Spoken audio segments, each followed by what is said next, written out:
Today is Thursday and Thursdayको दिन चाहिँ एकदमै साइडवेज भइरहेछ मार्केट साइडवेज भन्दा पनि एटलिस्ट मेरो जुन एउटा सेटअप छ त्यो सेटअपमा चाहिँ आएको थिएन आज थर्सडे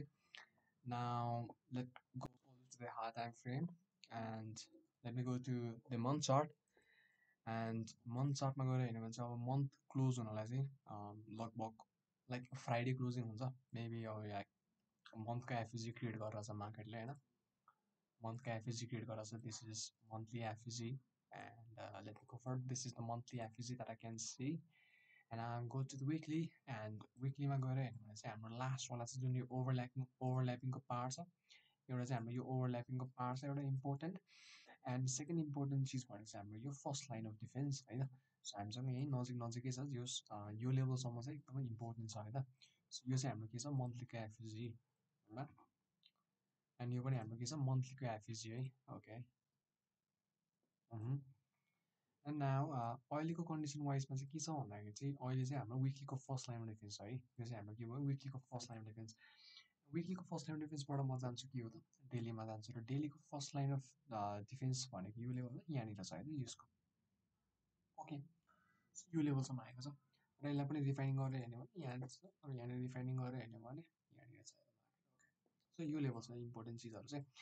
एन्ड नाउ अब अहिले चाहिँ कस्तो प्राइस अब लाइक हायर टाइम फ्रेम भनेको चाहिँ basically to give the direction है हायर टाइम फ्रेमले जहिले पनि डाइरेक्सन दिनका लागि हेल्प गर्छ बट जुन हजुरको लोवर टाइम फ्रेम छ लोवर टाइम फ्रेमले चाहिँ कन्फर्मेसन दिन्छ कि त्यो डाइरेक्सनलाई फलो गर्ने या नगर्ने फेरि एकचोटि भन्छु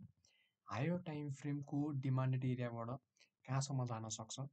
कुन यात्रा हामी जान्छौँ भन्ने त्यो चिज बताउँछ राइट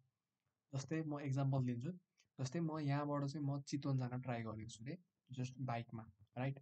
अब मेरो डाइरेक्सन मैले थाहा पाएको छु म यहाँबाट हुँदै मुर्कोट हुँदै मुगलिन हुँदै कहाँबाट म जान्छु भने मैले भने त्यो मेरो डाइरेक्सन हो बट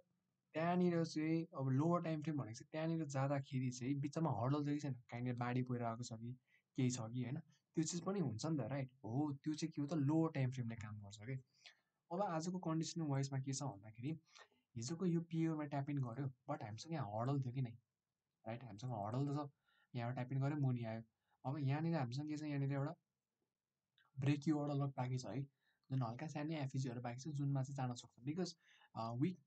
मतलब डेली भन्दा त विकली पावरफुल हो नि त बट यहाँनिर अलिकति हर्डल थियो त्यही भएर चाहिँ अब अझै यो लेभलसम्म अथवा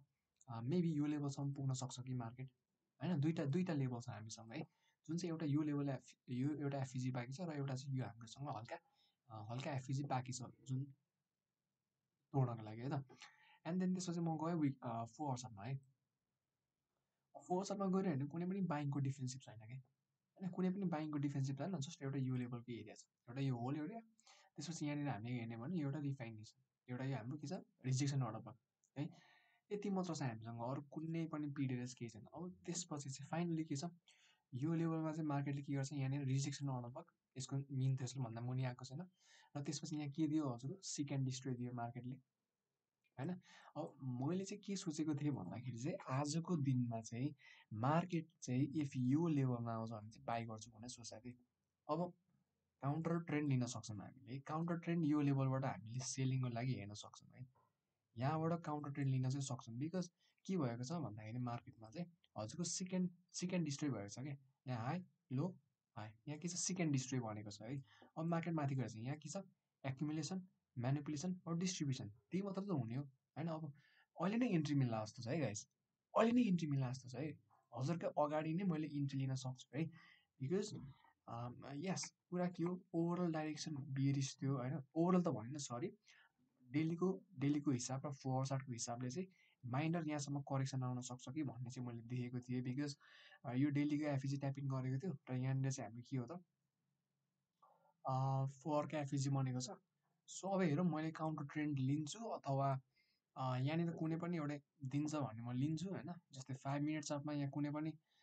जो सेलिङको पिरियड बनाउँछ भने म सेलिङको लागि हेर्छु नत्र चाहिँ म यो लेभलबाट बाइङको लागि हेर्छु म सो अब के कस्तो हुन्छ गाइज त्यो चाहिँ म हजुरले पोस्टमा नै भन्नेवाला छु कि म ट्रेडै गर्दिनँ आज होइन because as a day trader day trading गर्ने हो भन्दामा एभ्री सिङ्गल डे नै ट्रेडिङ गर्नुपर्छ भन्ने छैन बिकज हायर टाइम फ्रेमसँग अलाइनमेन्ट भएन भने चाहिँ त्यो ट्रेडिङ नै गर्नु पर्दैन कि म ट्रेडिङ नै गर्दिनँ कि होइन हायर एट्याक फेजमा कन्सेप्ट छैन भने चाहिँ। So thank you every one, this is my concept and this is my today point of view.